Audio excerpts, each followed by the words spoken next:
já se sentiu ansioso em algum momento da vida, principalmente quando a gente faz alguma coisa pela primeira vez. Você já deve ter se sentido ansioso quando foi dirigir um carro pela primeira vez, andar de avião, apresentar uma aula, começar um empreendimento, e são muitos outros exemplos de situações de ansiedade que a gente passa na vida. Como saber se o que a gente sente é normal ou é patológico? E o idoso, será que ele também sente ansiedade? Será que a ansiedade se manifesta da mesma forma para ele?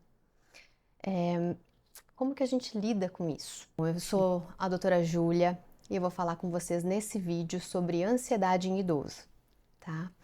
O que que é ansiedade, para começar? A ansiedade é uma preocupação excessiva com um evento que vai acontecer no futuro. E ela gera muita tensão. A gente fica com o corpo em alerta e pode manifestar alguns sintomas, né? A gente pode ter tremor, um suor nas mãos, acelerar os batimentos, respirar mais rápido, né? E isso tudo pode ser uma resposta a alguma coisa que está prestes a acontecer. Normalmente, depois que o evento acontece, a gente consegue relaxar e essa sensação melhora. Isso é a ansiedade normal. Porém, quando essa sensação persiste, mesmo que o evento estressor tenha passado, quando a gente não consegue mais relaxar, e isso começa a afetar, a dar prejuízo na nossa vida, porque a gente começa a ter dificuldade de trabalhar, de fazer as nossas atividades sociais, de ir no mercado, de pagar contas, né, de ser independente, fazer as nossas coisas com tranquilidade. Então aí, essa ansiedade, ela já é patológica. Geralmente, a gente define um transtorno de ansiedade quando esses sintomas duram pelo menos 6 meses. E aí, quando a gente fala de transtorno de ansiedade, esse é um termo amplo. Ele abriga dentro dele outros tipos, né? Um termo que a gente chama de guarda-chuva. Tem vários tipos de transtorno de ansiedade que podem se manifestar. O transtorno de ansiedade generalizada, síndrome do pânico, alguma fobia, transtorno obsessivo compulsivo, entre outros, tá? E aí, no idoso, será que é comum ter ansiedade? As estatísticas que a gente tem hoje é que de 15 a 17% dos idosos, das pessoas acima de 65 anos, tenham sim ansiedade, tá? E de que somente 1/3 dessas pessoas faça tratamento para um transtorno de ansiedade, tá? Ou seja, 2/3 têm uma ansiedade patológica e não fazem tratamento. E por que que a gente se preocupa com esse dado? Porque a ansiedade ela afeta muito a qualidade de vida, tá?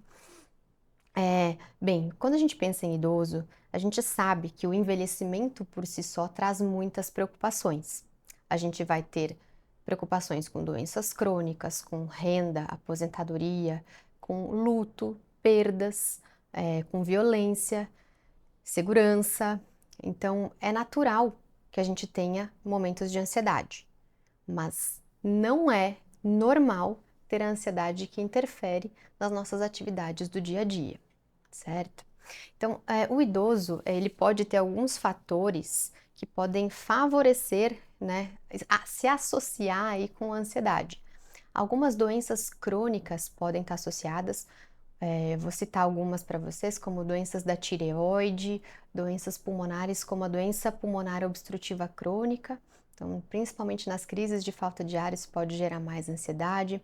Doenças cardíacas, diabetes mellitus podem se associar. Além disso, a perda de funcionalidade, né, quando uma pessoa fica mais, tem um prejuízo físico, uma dificuldade de andar, fica mais presa em casa, ela também pode desenvolver mais ansiedade, tá? E alguns medicamentos de uso contínuo também podem estar associados. O grande conhecido é o corticoide, mas tem outras medicações que têm como efeito colateral aumentar a ansiedade. Então, tudo isso precisa ser avaliado, né? E principalmente no idoso. Além dessa preocupação excessiva, quais são os sintomas que a ansiedade pode apresentar, né? Principalmente no idoso, porque eles são um pouquinho diferentes do jovem. Então, a ansiedade, ela pode no idoso deixar que ele evite fazer atividades que ele costumava gostar. Por exemplo, de socialização. Então, ele pode tender a se isolar um pouquinho mais. Também pode apresentar insônia ou alterações do sono. pode reduzir o apetite e ter perda de peso, pode ficar mais inquieto, mais distraído, se assustar com mais facilidade, pode ficar mais esquecido e pode também ter os sintomas clássicos de palpitação, de tremor nas mãos, pode ficar mais tenso, ter dores no corpo, dor de estômago, diarreia, dor de cabeça. E algumas pessoas ainda podem apresentar sintomas mais exacerbados, que são sintomas de pânico, que são aquela sensação de sufocamento, dor no peito, sensação de que vai morrer, de morte iminente. Né? E geralmente quem tem esses sintomas de pânico acaba procurando o pronto-socorro, né? Porque é tão intenso que eles precisam de uma ajuda imediata. Né? E outras pessoas também podem desenvolver as fobias, que são aquele medo excessivo.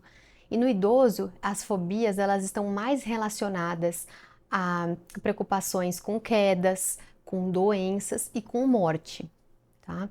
Então, no idoso, a principal diferença é que os sintomas de ansiedade eles vão ser mais físicos do que mentais.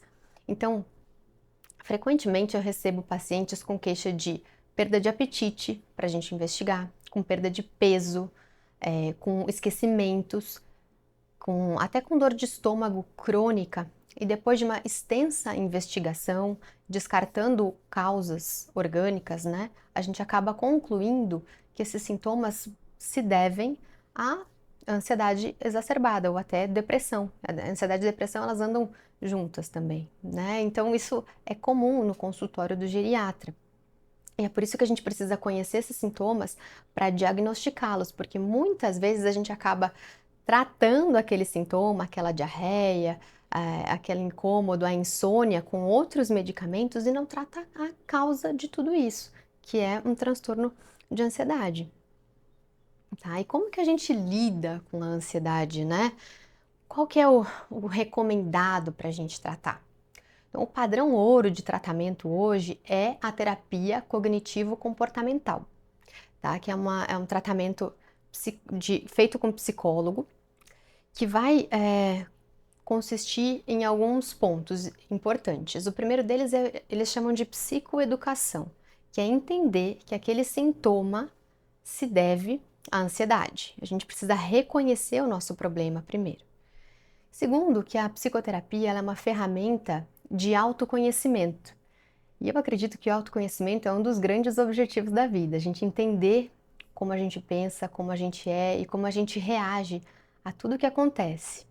Então, como que ela vai trabalhar o autoconhecimento nas pessoas, né? A psicoterapia, ela vai ajudar a pessoa a entender que o que ela tem é ansiedade e entender o gatilho, o que faz essa ansiedade se exacerbar, né? E vai ajudar a pessoa a modificar o comportamento devagarinho, dia após dia, quando aquela situação acontecer de novo, né? E ele também a psicoterapia ajuda a identificar os pensamentos que sejam distorcidos. O que é um pensamento distorcido? É quando a gente, por exemplo, você encontra o seu chefe e ele tá com uma cara brava.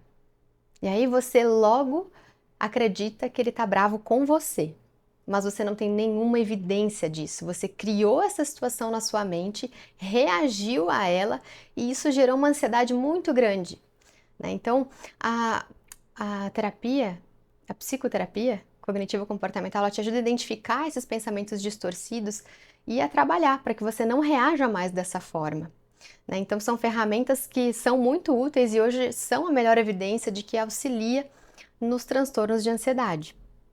No entanto, quando os transtornos têm muitos sintomas físicos, quando as pessoas estão com uma ansiedade muito exacerbada, vai ser difícil aderir à psicoterapia. Nesses casos, a gente precisa tratar com medicamento, com antidepressivos, né? E principalmente no idoso, porque como ele não tem tanto sintoma de ansiedade e mais sintoma físico, quando ele tiver perda de apetite, perda de memória, insônia, a gente vai precisar entrar com medicamento, porque vai ser mais importante no início do que a psicoterapia. O medicamento vai tentar equilibrar um pouco, né, os mediadores cerebrais para que a gente consiga agir depois na psicoterapia. Mas qual que é o ponto dos antidepressivos, né? O que tem muita polêmica hoje? Muitas pessoas não gostam de antidepressivo porque elas acreditam que eles vão causar dependência, que elas vão ficar para sempre usando esse medicamento, e não é verdade. Eles não geram dependência. Só que a gente precisa ter alguns cuidados com os antidepressivos, né? A gente precisa aumentar a dose gradualmente, principalmente no idoso. E quando a gente for interromper, a gente precisa também diminuir gradualmente essa dose, porque eles são neuromoduladores, né? Eles agem nos nossos transmissores do cérebro e precisam de cautela, certo? Mas eles não causam dependência. E outra coisa importante é que esses antidepressivos, eles demoram de 3 a 4 semanas para manifestar uma resposta, né? Então, o que é importante? Nesse período de 3 a 4 semanas de medicamento, se a gente não conseguir fazer uma psicoterapia junto, associada, será que a gente pode fazer algo mais? Será que tem alguma outra coisa que ajude? Existe sim. Tem outros pilares aí que podem te ajudar a chegar no controle dos momentos das crises de ansiedade, né? Que seriam, o primeiro que eu recomendo é a atividade física, tá? A atividade física, ela pode trazer uma sensação de bem-estar, pode ajudar sim, já tem trabalhos mostrando que ela ajuda na ansiedade. Mas é importante aqui algumas informações, né? Algumas orientações. Escolha uma atividade física que você goste. Não vai fazer uma coisa que te estressa mais ainda, né? Ou que você não gosta, ou que seja um suplício fazer. Então, se você não gosta de academia, faz uma caminhada. Se você não gosta de lugar fechado, procura um parque, uma praça para andar. Se você não gosta de ir sozinho, chama alguém para caminhar junto. Ou vice-versa, se você prefere ficar mais quieto, mais concentrado, no silêncio, né, você pode procurar uma academia, enfim. Você tem que adequar conforme o seu gosto, tá? E, claro, concentra na sensação de prazer que essa atividade te dá. Isso vai ajudar a lidar com a ansiedade também. E dentre os exercícios físicos, tem um que eu vou chamar a atenção aqui, que é a yoga, né? O yoga, na verdade, ele pode ajudar algumas pessoas, porque além dos exercícios da parte física, ele trabalha respiração e muitas pessoas melhoram, tem um benefício de exercício de respiração para manejar as crises de ansiedade e também trabalha meditação, né? Que é tentar não pensar nada, tentar esvaziar a mente. Então, claro que isso é muito individual, tem pessoas que vão gostar e pessoas que não vão, mas são sugestões que podem ajudar a lidar com a ansiedade. E a última que eu traria aqui seria os exercícios de mindfulness, né? Que mindfulness é tentar focar no aqui e no agora. E por que ele pode ajudar? Porque a justificativa dele é que ele é exatamente o contrário do que é a ansiedade, que é a preocupação com o evento futuro. Se você traz o seu pensamento para o agora, talvez você consiga controlar aquele impulso de se preocupar em excesso com alguma outra coisa. Mas lembrando que eles vão te ajudar, eles vão ser outros pilares que vão te amparar, mas que o padrão ouro hoje é a terapia cognitivo-comportamental e que medicamento pode ajudar sim e que pode ser muito bom, tá? Bem, então se você gostou desse conteúdo, eu peço que você se inscreva no meu canal, que você curta esse vídeo, que você envie para mais pessoas assistirem, pessoas que você acha que podem se beneficiar desse conteúdo.